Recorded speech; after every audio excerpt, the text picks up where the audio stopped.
बहुत ज़्यादा परेशान किया जा रहा है, बहुत ज़्यादा प्रताड़ित किया जा रहा है। मैं आप लोगों को बता दूं कि 2015 से मैं दीपक हुड्डा को जानती हूं। जब 2015 में मैंने बात की थी तो उसके घर में एक टॉयलेट भी नहीं होता था।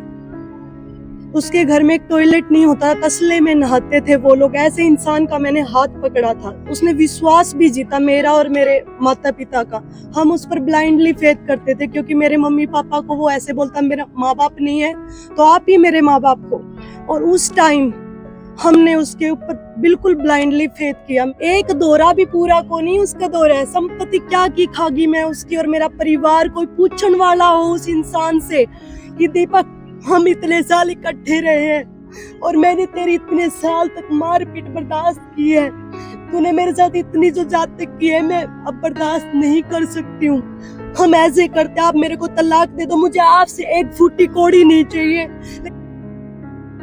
कि मैं आपको तलाक नहीं दूंगा, मैं आपको जान से मार डालूंगा। उसने मेरे को ये धमकी दी,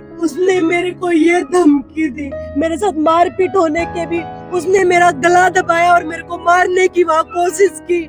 मैं उसमें भी मैं भीख मांग रही हूँ कि मुझे छोड़ दे। तुम इसलिए मेरे को टॉर्चर कर रहे हो कि मैं शर्म के मारे, मेरे माँ बाप की इज्जत के मारे तेरे से भी मैं डाइवोर्स नहीं ले सकती, इसलिए तुम मेरे को इतना ज्यादा टॉर्चर कर रहे हो। और मैं आपको बता दूं, उससे पहले 2022 में मैंने सुसाइड अटेम्प्ट किया था उस इंसान से इतनी परेशान होकर।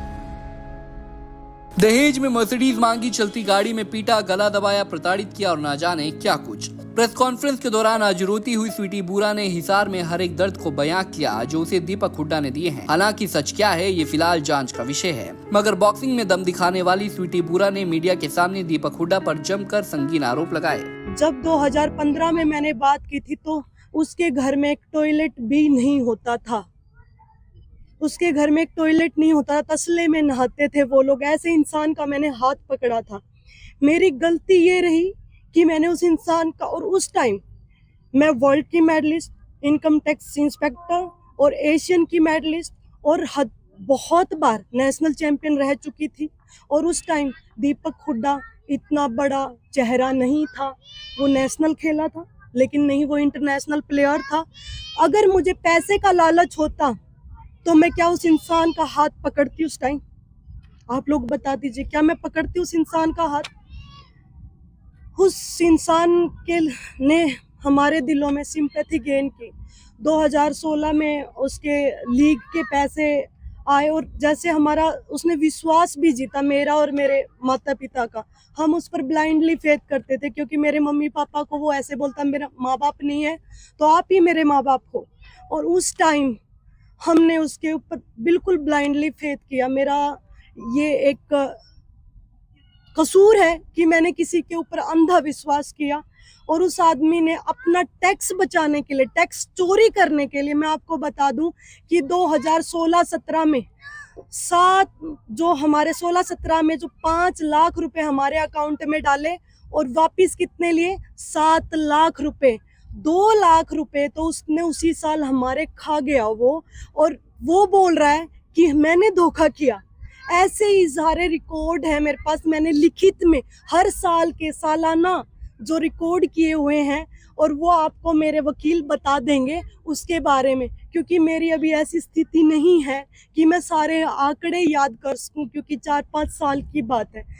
लेकिन वो विश्वास था तो लेन देन भी होता था। मैं ये नहीं कह रही कि मेरे अकाउंट में या ये पैसे नहीं आए हैं, बिल्कुल आए हैं, लेकिन उनको हमने वापस भी किया है। वो ट्रांजैक्शन तो उसने नहीं दिखाई, उसने तथ्यों को छुपाया है। और उसने ये भी छुपाया है कि वो इनकम टैक्स की चोरी कर रहा है। मेरे माँ बाप इतने पढ़े लिखे नहीं है, बिल्कुल। उसने अपना, जो मेरे भाई बहन उस टाइम 17-18 साल के थे, उस टाइम उसने बैंक अकाउंट में उनका टैक्स बचाने के लिए ट्रांसफर करता था पैसे, सैलरी दिखाकर। किसी को वो दिखाता था कि ट्रेनर, किसी को अपना कर्मचारी दिखाकर उसने पैसे डलवाए हमारे अकाउंट में। और उसने वो पैसे वापस भी ले लिए निकलवा कर।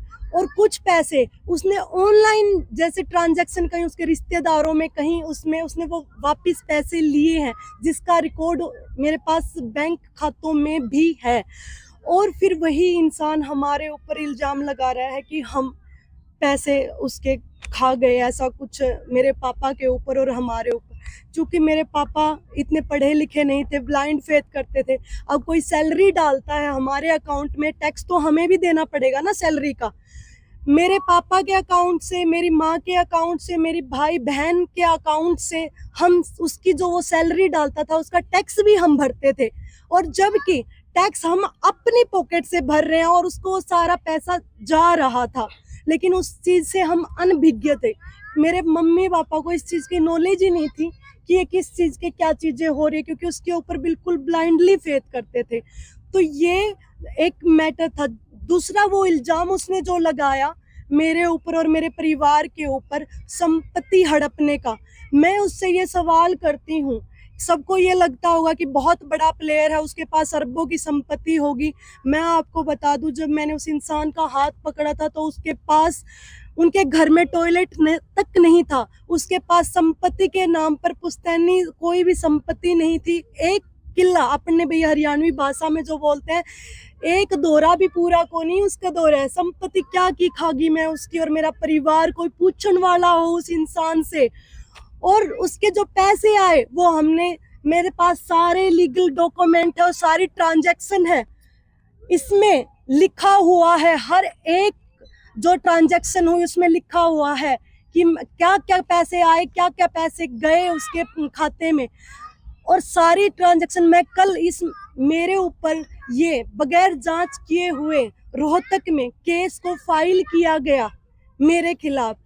पहले वो मैंने अपना यहाँ 11 तारीख को मैं मिली थी हमारे हिसार एसपी से। मैं आपको पहले प्लाट की क्लैरिफिकेशन दे देती हूँ, क्योंकि मैं थोड़ा सा, मैं बता रही हूँ कि मैं भूल जाती हूँ, ट्रैक से थोड़ा निकल जाती हूँ।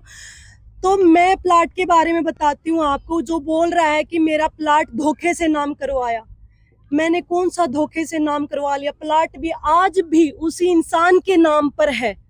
वो प्लाट, आधा प्लाट उसके नाम पर है और आधा प्लाट मेरे नाम पर है, जो कि मैंने शादी से पहले 2018 में मैंने खरीदा था। शादी के बाद नहीं खरीदा था कि जो उसकी संपत्ति होगी, ऐसा नहीं है। एज ए वाइफ मैंने उसकी कोई संपत्ति पर कभी कोई अधिकार, मैंने 100 रुपए भी कभी उस इंसान से नहीं लिए हैं। मैं आपको बता दूं, उस इंसान का मैंने 2018 में जब मैंने प्लाट लिया, मेरे प्लाट की सारी ट्रांजैक्शन मेरे खाते से की हुई है। वो खाता भी यहाँ पर है, उसकी सारी डिटेल मैंने रोहतक पुलिस को भी दी हुई है। तो वो प्लाट के पैसे मैंने दिए हैं, तो वो प्लाट आधा उसका कैसे हो गया? और बात जहां आती है धोखे की, तो मेरे प्लाट पर उस इंसान ने 67 लाख रुपए का, हमने टोटल का वो प्लाट लिया था, उसका 33.5 लाख उसके रुपीस थे। 33.5 लाख रुपए देकर वो आदमी मेरे से बगैर बताए, मेरे से साइन करके, गुड फेथ में साइन करवा कर 80 लाख रुपए उसने HDFC बैंक से लोन ले रखा, वो मेरे को बगैर बताए, और धोखा मैंने कर दिया। अब ये बताइए मैंने कैसे धोखा कर दिया? प्लाट मेरा होने के बावजूद भी उसने मेरे को गारंटर बनाकर गुड फेथ में साइन करवाकर 80 लाख रुपए वो इंसान, उसने 67 लाख रुपए का टोटल, जिसमें से 33.5 लाख रुपए उसने दिए हैं और जो उसके नाम भी है।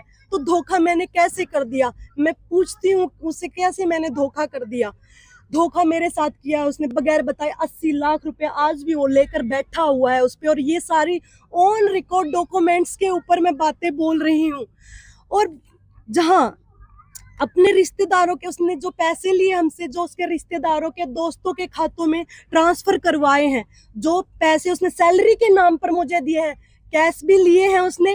कैश के अलावा आज भी मैं उस इंसान से ऑन रिकॉर्ड 20 से 30 लाख रुपए ऑन रिकॉर्ड भी मांगती हूँ। लेकिन उसने क्या किया, मेरे को बदनाम करने के लिए, ऑन कि मीडिया में कुछ भी बोल दो, आपको है ना, आपको कोई भी सबूत देने की जरूरत नहीं है। उसने ये सोचा ताकि वो मेरे को बदनाम कर सके।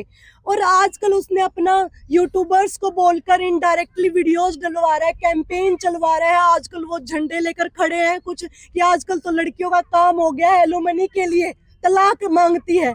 मैंने उस इंसान को ये सब चीजें होने से पहले, ये सब केस डालने से पहले, एसपी को एप्लीकेशन देने से पहले उस इंसान को ये बोला था कि दीपक, हम इतने साल इकट्ठे रहे हैं, और मैंने तेरी इतने साल तक मारपीट बर्दाश्त की है, तूने मेरे साथ इतनी जो जात की है, मैं अब बर्दाश्त नहीं कर सकती हूँ।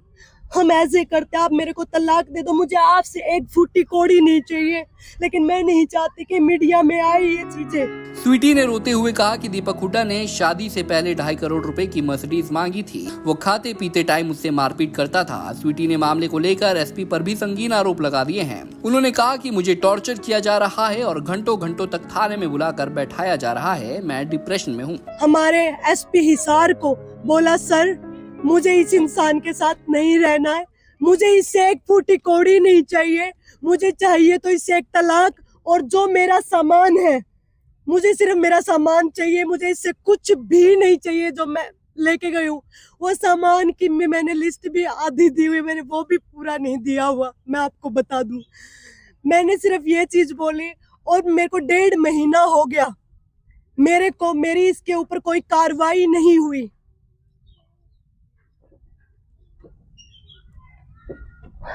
और उसके बावजूद पुलिस ने 15 तारीख को अभी मेरे ऊपर दबाव, मेरे को बताया नहीं कि वहां दीपक हुड्डा आने वाला है।